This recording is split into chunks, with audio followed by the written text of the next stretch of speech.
Ayan, yung live trade natin kahapon. So as you can see, SL hit tayo. Pero so makikita nyo naman pag entry natin dito. So sa 5 minutes tayo nag-enter. Check natin. So pag entry natin dyan, ayan, so take profit natin is dito lang, oh. So bakit hindi na take ang ating profit? So wait lang.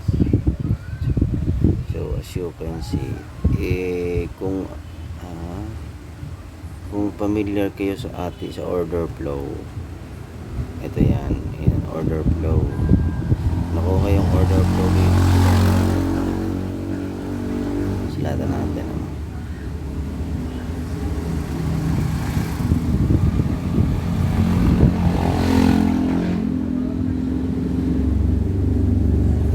Order flow. So sa unang touch kinuha niya dito. So nag-retest siya dito, kumuha ulit siya ng gas dito.